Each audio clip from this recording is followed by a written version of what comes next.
वडा बनवण्यासाठी घेतोय। तर त्यासाठी लागणारं साहित्य उकडलेले बटाटे, त्याचं मी साल काढून घेतलेलं आहे, कोथिंबीर, हिरवी मिरची, लसूण, कढीपत्ता, थोडंसं हळद आणि मीठ। आणि सारणासाठी डाळीचं पीठ, आपण डाळीचं पीठ घेऊया 2 चमचे। त्यात थोडंसं अगदी 1 छोटा चमचा आपण तांदळाचं पीठ घेऊ कुरकुरीतपणा येण्यासाठी।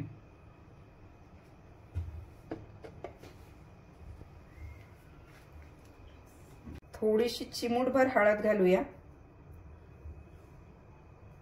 आणि थोडंसं तिखट। हिरवी मिरची आपण वड्यामध्ये घालतोय म्हणून ह्यामध्ये अगदी थोडंसं तिखट घालून आता आपण ह्याचं मिश्रण तयार करूया। वड्यासाठी मिश्रण तयार करूया।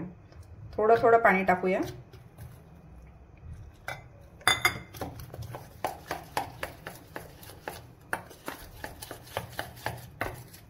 गुठळ्या राहिल्या नाही पाहिजे, म्हणजे आपला वडा छान होईल।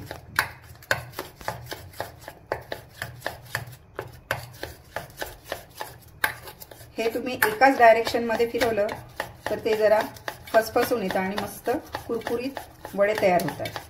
थोडंसं पाणी अजून घातलं तरी चालेल।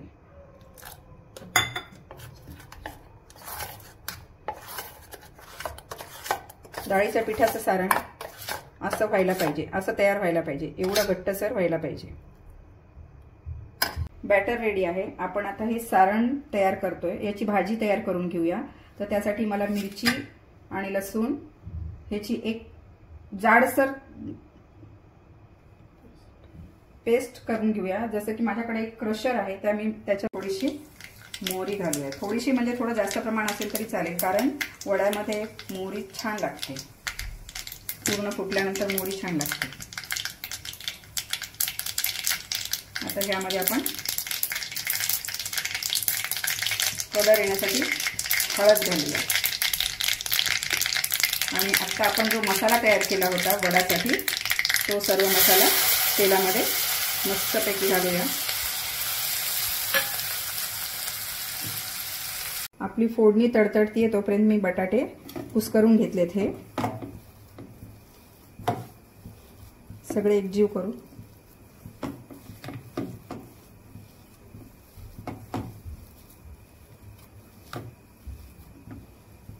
छान त्याला आपण तेलामध्ये भाजून घेऊ। आहा, मस्त वास येतो। वाव,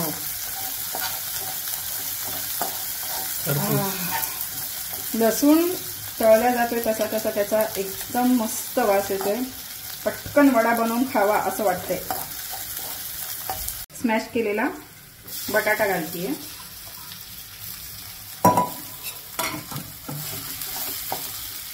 गॅस बारीक करून ह्यामध्ये आपण थोडंसं मीठ घालूया चवीनुसार।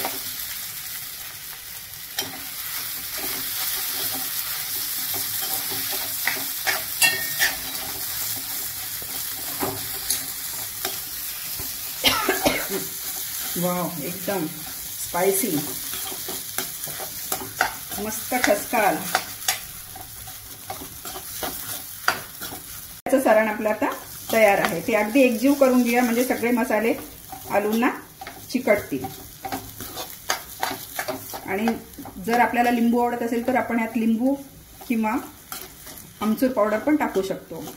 पण मला त्यात लिंबू आवडत नाही, म्हणून मी यामध्ये लिंबू घातलेला नाहीये। आता हे आपलं वड्याचं सारण रेडी। आता हे थोडंसं आपण ह्याला थंड होण्यासाठी आपण 1-2 मिनिटं ठेवूया। थंड झाल्यानंतर याचे छोटे छोटे गोळे करू आणि आपण वडे तळायला घेऊ। अजून हे थंड झालं नाही म्हणून मी 2 मिनिटं ह्याला रेस्ट करायला ठेवते।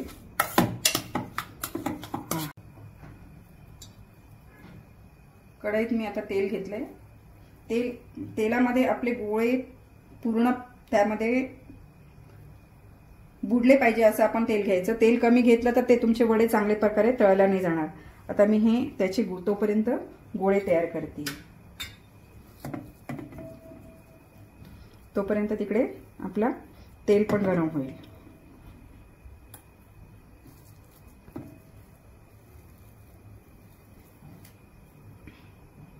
पाहण्यासाठी आपण एक त्यामध्ये हे पीठ टाकून पाहूया. ते लगेच जर पीठ वर आलं तर आपलं तेल पूर्णपणे गरम झाले. आता आपण एक एक वडे पिठामध्ये बुडवून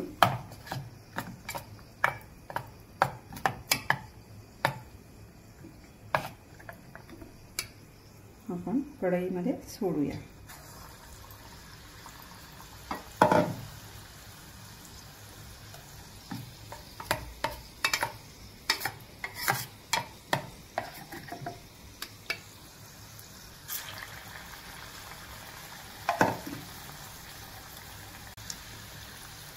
हे आपण गोल्डन ब्राऊन होईपर्यंत तळूया.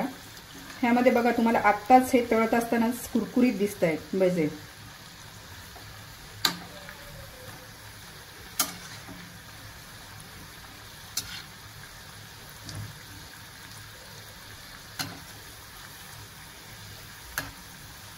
हे चारी बाजूने तळल्या गेले पाहिजे छान.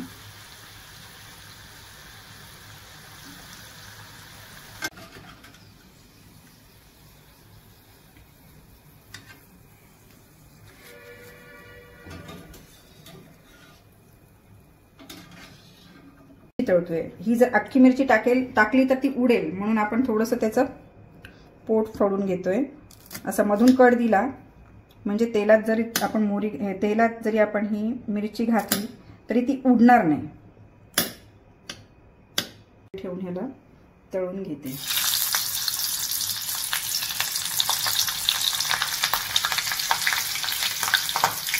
ही आपली मिरची तळून झाली आहे आणि वडापाव सोबतच्या वड्यासोबत ही मिरची अप्रतिम लागते.